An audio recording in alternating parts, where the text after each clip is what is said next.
राधे कृष्ण दोस्तों। आज की कहानी का नाम है चालबाजी। एक शहर में अमित अपनी माँ सुधा जी के साथ रहता था। एक दिन अमित सो रहा था, तभी उसकी माँ उसे जगाने आती है। बेटा, अभी तक सो रहा है, ऑफिस नहीं जाना है तुझे?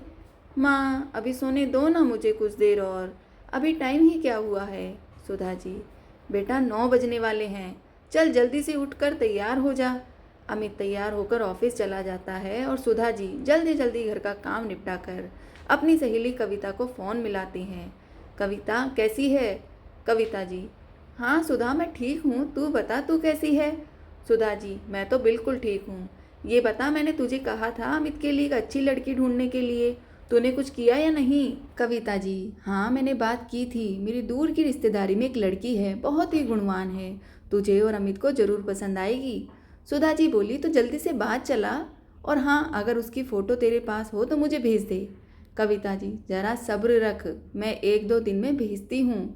2 दिन बाद कविता जी लड़की वालों से बात करके बताती है। अमित और संजना आपस में एक दूसरे से मिलते हैं, सभी को रिश्ता पसंद आ जाता है। कुछ ही दिनों में बहुत धूमधाम के साथ शादी हो जाती है। शादी के बाद सुधा जी बहुत खुश रहती थी।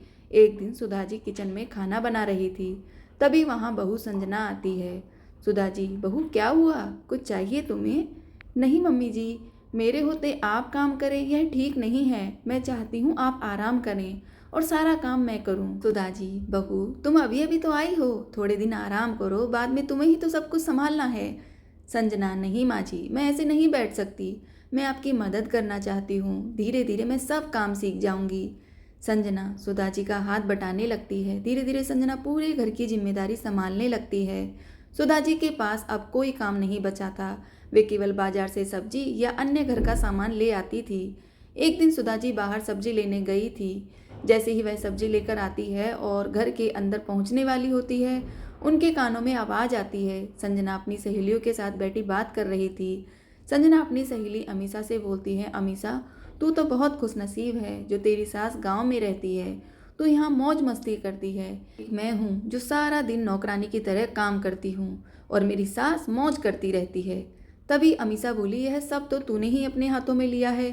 संजना, अरे वो तो एक चाल थी अमित को वश में करने के लिए, अगर मैं ऐसा नहीं करती तो वो हमेशा माँ के पल्लू से बंधे रहते। अब तो मुझे उस दिन का इंतजार है जब अमित पूरी सैलरी मेरे हाथों में देंगे। सुधा जी ये सब सुनकर सन्न रह जाती है। जिस बहू को वो इतना सीधा समझ रही थी, वह तो उनसे इतनी नफरत करती है। सुधा जी के आते ही सब सहेलियां चुप हो गई। सुधा जी को देखते ही संजना बोली, अरे माँ जी, आप कब आई आप? मैं अभी अपनी सहेलियों से आप ही की तारीफ कर रही थी। सुधा जी कुछ नहीं बोली और चुपचाप किचन में चली जाती है। अमीषा धीरे से बोलती है, संजना लगता है तेरी सास ने सब कुछ सुन लिया। संजना, अच्छा है सुन लिया तो, उनका भ्रम जितना जल्दी टूट जाए उन्हें भी तो पता होना चाहिए कि बेटे की शादी के बाद उनकी जिंदगी में दखल नहीं देना चाहिए। सुधा जी किचन में सारी बातें सुन रही थी।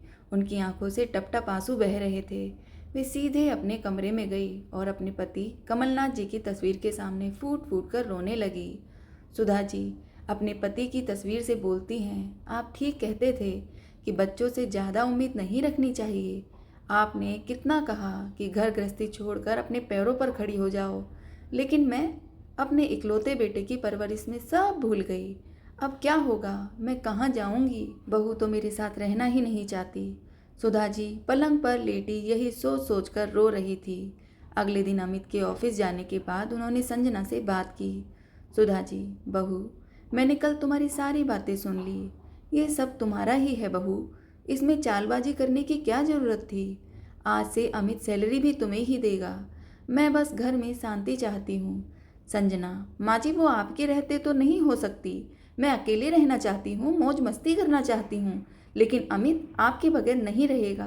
सुधा जी को धक्का लगा, वे अपना सर पकड़कर सोफे पर बैठ गई। सुधा जी, बहू तुम आखिर चाहती क्या हो? संजना, माँ जी मैं चाहती हूँ कि आप अमित को बिना बताए किसी वृद्ध आश्रम में चली जाएं। अमित को मैं कोई ना कोई बहाना बनाकर समझा दूंगी, आप चाहें तो हमारी खुशियाँ हमें दे सकती हैं। सुधा जी, लेकिन बेटी मैंने तो कभी तुमसे लड़ाई तक नहीं की। संजना, माँ जी मैं किसी के साथ एडजस्ट नहीं करना चाहती, आप कल ही कहीं चली जाइएगा और जो कुछ आपको ले जाना हो ले जा सकती हैं, लेकिन अगर आपने अमित को इस बारे में कुछ बताया तो अच्छा नहीं होगा। सुधा जी जैसे सुन्न सी हो गई थी। जिस घर को उन्होंने और उनके पति ने बड़े प्यार से सजाया था, वो एक पल में पराया हो गया। उनकी आंखों से आंसू बह रहे थे। वे चुपचाप अपने कमरे में जाकर बिस्तर पर लेट गई। आज उनका मन कर रहा था कोई चमत्कार हो जाए और उनके प्राण इसी घर में निकल जाएं। रात को अमित के सो जाने के बाद संजना सुधा जी के कमरे में आती है। माँ जी, आपने अपना सामान पैक कर लिया ना? सुधा जी, बहू मुझे घर से मत निकाल, मैं यहीं एक कोने में पड़ी रहूंगी। संजना, आपको एक बात समझ नहीं आती? आपके रहते अमित कभी भी पूरी तरह से मेरा नहीं हो सकता।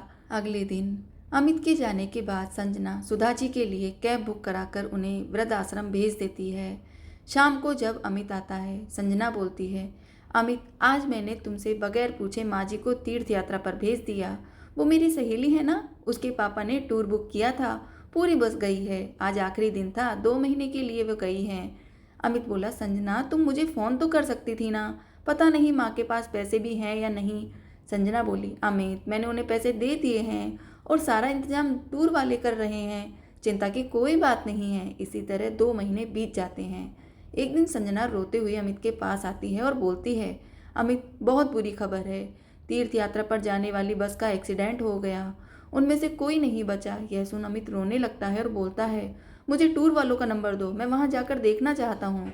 संजना, अमित, मैंने सब पता कर लिया, बस हजारों फीट गहरी खाई में गिर गई है, किसी का कुछ पता नहीं लगा। अमित का दिल टूट जाता है। वह कई दिन तक माँ को याद करके रोता रहता है। कुछ दिन बाद संजना उसे समझाती है, अमित, जो होना था हो गया, शायद किस्मत को यही मंजूर था। फिर कुछ दिन में सब सामान्य हो जाता है। एक दिन अमित कहीं जा रहा था, तभी उसे एक मंदिर दिखाई देता है। मंदिर को देखकर उसे माँ की याद आ जाती है। हर छुट्टी के दिन माँ उसे इस मंदिर में भगवान का आशीर्वाद दिलाने लाती थी। यह सोचकर वह मंदिर में चला जाता है। जब वह बाहर निकलता है तो देखता है मंदिर के बाहर पीपल के पेड़ के नीचे कुछ भिखारी बैठे थे। अमित उन्हें पैसे देने लगता है। तभी वह देखता है मैले कुचेले कपड़े में उसकी माँ बैठी भीख मांग रही थी। अमित चौंक जाता है। माँ, तुम यहाँ कैसे? तुम तो तीर्थ यात्रा पर गई थी ना? सुधा जी, बेटा, संजना ने मुझे घर से निकल जाने के लिए कहा और वृद्ध आश्रम भिजवा दिया। वो अकेले रहना चाहती थी। वृद्ध आश्रम में उन्हीं लोगों को रखते हैं जिनके घर वाले खर्चा देते हैं।